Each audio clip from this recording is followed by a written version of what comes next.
Boa tarde, quinto ano. Como que vocês estão? Hoje é dia 3 de junho, quinta-feira. Nós estamos aqui na aula de língua portuguesa. Estamos chegando ao final da sequência didática 4. Quem conta um conto? Estamos na aula 9 e 10, né? Nós não vamos fazer as duas aulas juntas hoje, tá? Vamos fazer em partes. Então, vamos lá. O que nós vamos fazer hoje? Nós vamos montar um mapa conceitual e conhecer diferentes versões de um mesmo conto. Hoje nós não vamos ver, né, os contos em versões diferentes. Hoje a gente só vai trabalhar um mapa conceitual. Tudo bem? Certinho. Professora, e o que é um mapa conceitual? O que é um mapa conceitual? Vou explicando aqui. Vamos ler aqui primeiro o que a gente vai fazer hoje. Nessa aula, vamos montar um mapa conceitual sobre tipos de narrador. Tipos de narrador. Para usarmos na nossa próxima sequência didática em que escreveremos um livro digital. Nossa, spoiler então, né? O que é spoiler? Já demos aqui as informações sobre qual vai ser a nossa próxima sequência didática, certo? Na próxima sequência didática, a gente vai escrever um livro digital, com versões de contos tradicionais. Então, a gente precisa saber, precisa ter na mente como que a gente monta um conto, né? E para isso, a gente vai usar um recurso que se chama mapa conceitual. Vamos lá, vamos explicando, vamos vendo, e aí vocês vão entender o que é um mapa conceitual. É uma ajuda, é como se fosse uma cola. As dicas que a gente tem que ter para conseguir estudar um assunto, para conseguir escrever um texto. É isso, tá? Para isso que serve o mapa conceitual. Vamos lá. Além disso, vamos ler 3 versões do mesmo conto. Não será hoje, tá bom? Vamos focar aqui no mapa conceitual. Questão 1. Certamente você já conhece o mapa conceitual. Vocês devem ter visto em livros, né? Nos livros didáticos nos outros anos. Eles são muito comuns nos livros didáticos e costumam aparecer no final de uma sequência de estudos para resumir e facilitar o estudo do assunto em um momento posterior. É para isso que serve. Então, se eu tenho um mapa conceitual, quando eu olhar para ele de novo, eu vou lembrar de tudo que eu estudei. É para isso que serve também o mapa conceitual, né? Vamos olhar aqui o que as crianças do quinto ano fizeram sobre texto narrativo após estudarem os contos. A gente está estudando os contos, certo? Texto narrativo seriam os contos, né? Como é que a gente escreve um conto? O que tem que ter num conto, num texto narrativo do gênero conto? Nos contos que a gente leu, tem sempre o lugar onde a história acontece, que é o espaço, né? O elemento espaço sempre aparece nos contos. O elemento personagens também, né? Uma história tipo conto tradicional tem que ter personagens. Esses personagens nesse espaço, eles estão em determinado período, né? Um determinado tempo, num determinado momento, né? O que indica esse momento que a história está se passando? E o conto tradicional tem um enredo. O que é o enredo? É o encadeamento dos fatos narrados no texto. O texto tem um começo, né, que é a introdução, onde é apresentado o personagem, o cenário, o tempo. O conto tem o desenvolvimento e clímax, né? É o desenvolvimento e o ponto de tensão do conflito. E também tem um desfecho, um final, né? A solução do conflito ou do problema. É para isso que serve o mapa conceitual, para eu saber os elementos que compõem. No nosso caso aqui, a gente estudou contos. Então, esse mapa conceitual está falando dos textos narrativos do tipo conto tradicional. Então, todo conto tradicional tem um espaço, Tenho personagens, tem tempo e tem o enredo.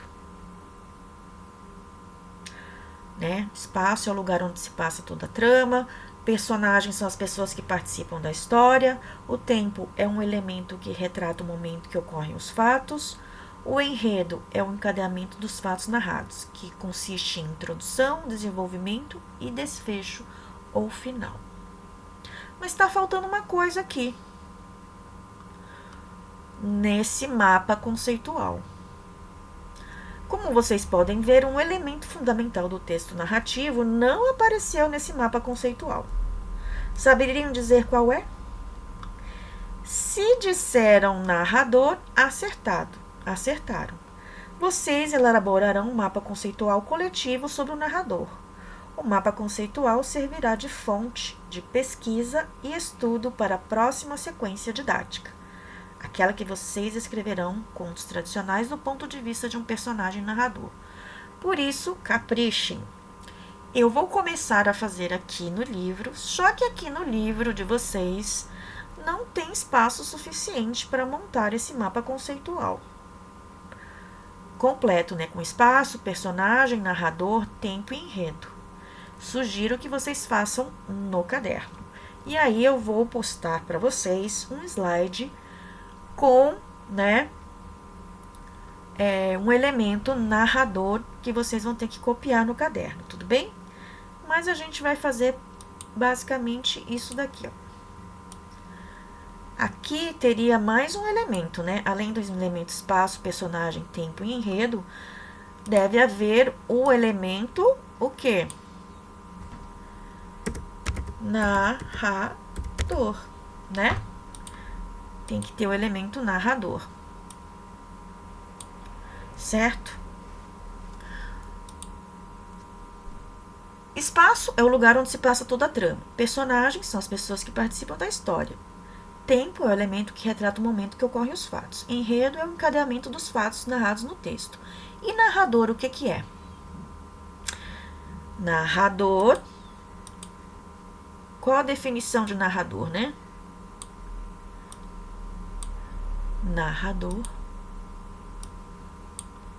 Narrador é quem conta a história, certo? Espaço é o lugar onde se passa toda a trama. O elemento personagem são as pessoas que participam da história. Narrador é quem conta a história. Tempo é o elemento que retrata o momento que ocorrem os fatos. Enredo é o encadeamento dos fatos narrados do texto, que pode ser dividido em introdução, desenvolvimento e desfecho. Tá, a gente sabe que o narrador é quem conta a história. Né? Nessas atividades que a gente fez, a gente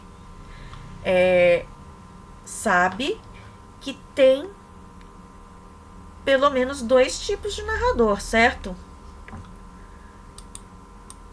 No conto tradicional, o original da Branca de Neve, o narrador é narrador onisciente. E na versão do Espelho Mágico, o narrador é classificado como narrador personagem, né? Nossa, é isso então. Se eu souber, né, de tudo isso aqui que compõe, né, um texto narrativo do tipo conto, quando eu tiver que escrever o meu conto, eu vou saber fazer direitinho, certo? Então, eu vou postar para vocês, então, lá no grupo, né, esse elemento narrador que vocês deverão copiar em seu caderno. Mas mais do que isso, vocês vão ter que fazer substituindo a definição aqui pelas informações que estão no conto Branca de Neve e os 7 Anões. No texto original dos Irmãos Grimm, o que você vai colocar aqui, texto narrativo? Você vai colocar o título, né? Branca de Neve e os 7 Anões. Na história da Branca de Neve e os 7 Anões, Você puxa uma flechinha e escreva espaço. Embaixo de espaço, qual é o espaço que ocorre a história da Branca de Neve e os 7 Anões? Onde a gente pode procurar essa informação? Na atividade anterior, né? Quando a gente compara a versão tradicional com a versão do Espelho Mágico. Onde acontece a história, os cenários, o espaço? Em um reino distante, castelo, floresta, casinha dos anões. E nessa tabelinha aqui, então, a gente consegue, né, algumas informações sobre a história, né, o conto que eu posso escrever aqui.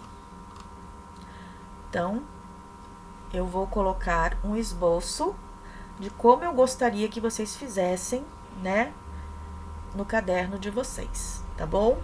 Vocês vão ter que fazer com a versão do conto dos Irmãos Grimm e vocês vão ter que fazer também analisando a versão do Espelho Mágico, tá bom? Com as fotos que eu vou mandar, vocês vão entender melhor como que vocês têm que fazer esse mapa mental, tá? Por que eu preciso fazer isso? Porque fazendo isso, na próxima sequência didática, você já vai conseguir fazer imediatamente, né? Com muita facilidade, a escrita da versão dos contos que você escolher, tá? Pra gente montar o nosso livro eletrônico, nosso livro digital, tudo bem? Vamos lá. Em seu caderno, registre como ficou o mapa conceitual elaborado pela turma, né? Não tem como nós fazermos juntos aqui, certo? Então, cada um vai ter que fazer, né, sozinho aí na sua casa. Eu vou postar, né, os slides, espero que os slides ajudem vocês a montarem aqui, né, os mapas mentais da versão dos Irmãos Grimm e o mapa mental da versão do Espelho Mágico, tá? Conforme vocês forem fazendo e tendo dificuldades ou dúvidas, podem mandar mensagens, né, que eu dou mais explicações, assim que for possível. Um abraço para todos e até a próxima aula.